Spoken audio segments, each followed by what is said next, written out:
और सीएम की समस्या ऐसी समस्या है जिसका स्थायी समाधान हुए बिना खेती, एमएसपी और सारी लड़ाइयां बेमानी। तो ये लड़ाई भाई ने शुरू करी, भाई मनदीप ने शुरू करी, और हमारे जो राजनीतिक यहाँ साथी हैं, आनंदवीर जी हैं और हमारे दौलतपुरिया साहब हैं, आप तमाम जो गांव के सरपंच हैं, आपने इस लड़ाई को आगे बढ़ाया। आप बधाई के पात्र हैं, क्योंकि हर किसी के बस की बात नहीं होती भगत सिंह बनना, हर किसी के बस की बात नहीं होती चोरी छोटू राम की तरह अपना स्वार्थ छोड़ के दूसरों के हक की लड़ाई लड़ना। तो आपने वो शुरुआत करी, आप बधाई के पात्र हैं। और जो आपने फैसला लिया है इस पर भी मैं फूल चढ़ाता हूं। एक मैं आपको मेरी तरफ से और एडवाइस दे देता हूं, नीचे रह गई थी कि 26 जनवरी बड़ा मौका होता है किसी भी आंदोलन में, जब सरकार के ऊपर मैक्सिमम दबाव डाला जा सकता है। वो 26 जनवरी 15 अगस्त होते हैं। सरकार को ये बड़ा खतरा होता है कि इनमें कोई डिस्टर्बेंस ना खड़ी हो जाए, इनमें जो मामला बड़ा बन जाता है। आपको ध्यान होगा जब किसान आंदोलन चला 26 जनवरी 2020 का जो मामला था बड़ा बन गया। 15 अगस्त 1947 को हमने ये मान लिया कि हमारा देश आजाद हो गया, और वो गलत बात भी नहीं थी। बड़ी कुर्बानियां होके भगत सिंह जैसे वीरों की, नेताजी जैसे महापुरुषों की कुर्बानियां होके हमारे देश को अंग्रेजों से छुटकारा मिला था। तो स्वाभाविक था कि देश ने ये मान लिया कि हम आजाद हो गए। 7,32,000 के लगभग बताते हैं कि नौजवानों की कुर्बानियां होके इस देश को 15 अगस्त 1947 की आजादी मिली थी। लेकिन बुजुर्गों, सम्मानित साथियों, मैं मेरे जीवन काल में ज्यादा नहीं कहता, 500 से ज्यादा आंदोलन देख चुका हूँ, छोटे बड़े मिला के 20-30 बड़े देख लिए होंगे, जाट आरक्षण, किसान वाला और करके।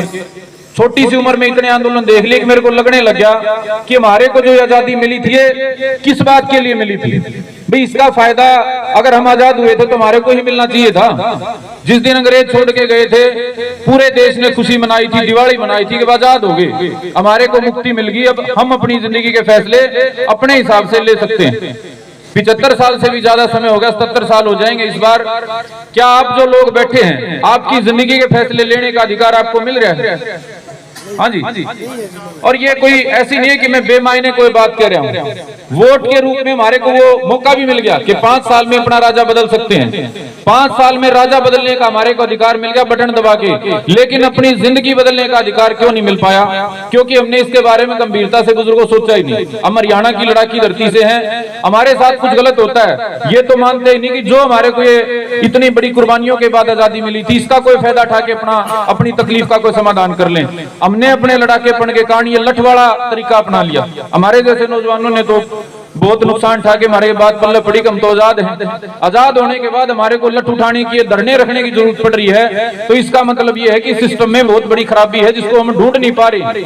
और वो सबसे बड़ी खराबी क्या है कि भाई 5 साल में जिनको चुन के भेजते हैं उनको किस लिए चुन के भेजते हैं? हाँ जी, 5 साल में मौका मिलता है, बटन दबा के अपना राजा बनाऊंगा मैं, बटन दबा के उस आदमी के हाथ में ताकत दूंगा जो मेरी सारी तकलीफ मिटाएगा। लेकिन सारी तकलीफ मिटाने की हालत यह है 4.5 साल से ज्यादा समय हो चुका है। कितने आंदोलन हो चुके हैं हरियाणा पिछले 4.5 साल का अनुमान लगा लो।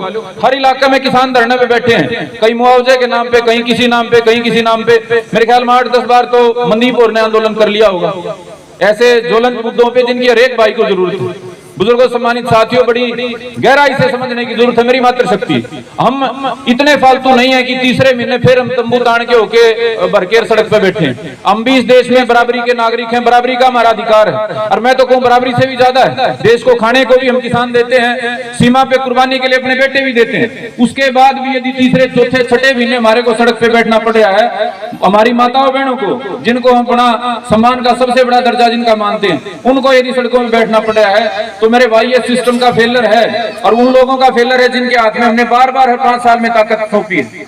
तो मैं आपसे अनुरोध करना चाहता हूं कि लड़ने में आप समर्थ हो, आप इस लड़ाई को भी पूरा कर ले जाओगे। 26 जनवरी को नहीं तो उसके 15-20 दिन बाद आचार संहिता लगने से पहले सरकार घुटनों पे आएगी। यदि आप मजबूती से बैठे भी रहे तो सरकार को आपकी बात माननी ही पड़ेगी, चारा कोई नहीं है। सरकार ये बंद ताले में चुनाव नहीं करवा सकती। अगर आचार संहिता लगी, सारे वोटर लिस्ट से लेके सब कुछ यही होना है, यही कैंडिडेटों के, एजेंटों के फार्म भरे जाने, बहुत सारी चीजें संभव ही नहीं है इसके ताला खुले बिना। तो सरकार को आपकी बात तो माननी पड़ेगी। लेकिन कितनी बार लटके दम पे अपने बेटों को कुर्बान करके सर्दी में अपने बुजुर्गों की अग्नि परीक्षा लेके कितने टाइम तक और आप लड़ते रहोगे? 70 साल आपको लड़ते होगे। मेरा आपसे अनुरोध है, मेरा आपसे सुझाव है, मेरा आपसे गुजारिश है कि भाई अब बदलाव की शुरुआत करो। 2024 से आप अपने जो काबिल बेटे हैं उनको आगे बढ़ाने की शुरुआत करो राजनीति में। दूसरा काम, अब राजनीति को भावनाओं की राजनीति नहीं, मुद्दों की राजनीति बनाओ। ये जो सेम की समस्या है फतेहाबाद के इलाके में, ये 4-6 महीने में तो पैदा नहीं हुई, पहले से है। और भी बहुत सारी समस्याएं हैं जो 20 साल से हैं। हम चुनाव के मौके पे वो सारी समस्याएं भूल जाते हैं, सारी तकलीफें भूल जाते हैं।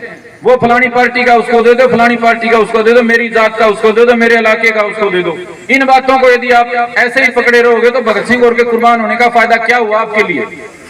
हाँ जी, देश के लिए कुर्बानी देने वाले जो लोग थे, आपको उसका एक रत्ती मात्र भी अगर फायदा नहीं मिल पाया, उनकी कुर्बानी बेचारों की किस काम आई फिर भाई? फिर तो ये अडानी अंबानी और ये मोदी शाह के कुर्बानी काम आई। ये तो राजे बन बैठे, आप ऐसे ही गुलाम बने बैठे हो। तो बुजुर्गों, सम्मानित साथियों, भगत सिंह और की अगर हम फोटो लगाते हैं तो जो काम वो करके गए, जो कुर्बानी आपके लिए दे के गए, उसका फायदा आप तक तभी पहुंचेगा जब आप अपनी जिम्मेदारी उठाओगे। और वो जिम्मेदारी है इस आजादी को उसके अंतिम पड़ाव तक लेके जाने की। ये जो आजादी 15 अगस्त 1947 को मिली थी, इसको इसके मुकम्मल अंजाम तक पहुंचाने की। और उसके लिए जरूरी है कि 2024 से आप शुरुआत करो। मुद्दों की राजनीति, मुद्दों का चुनाव।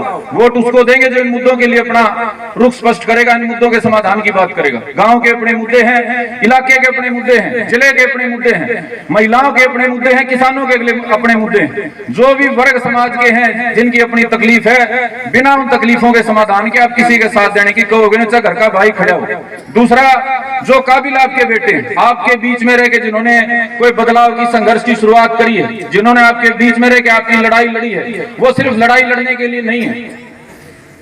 वो लड़ाई सिर्फ लड़ाई लड़ने के लिए नहीं है। आप ये देखो, वो सैकड़ों की भीड़ में अकेले खड़े होकर लाठी खा सकते हैं, सैकड़ों हजारों की भीड़ में आपके लिए वो शुरुआत कर सकते हैं जो आपके किसी के दिमाग में नहीं आई। सेम की समस्या है, एमएसपी की बात है, यहाँ जो दिल्ली में आंदोलन लड़ा गया उसकी बात है, कोई अपने मजदूर भाइयों के संबंध में बात है। जिन्होंने लड़ाई लड़ी है वो समाज में सहयोग के पात्र हैं। और मैं ऐसा चाहता हूं, मेरी ऐसी कामना है कि वो लोग, वो हमारे भाई राजनीति में भी उनको समाज मौका देने का काम करें।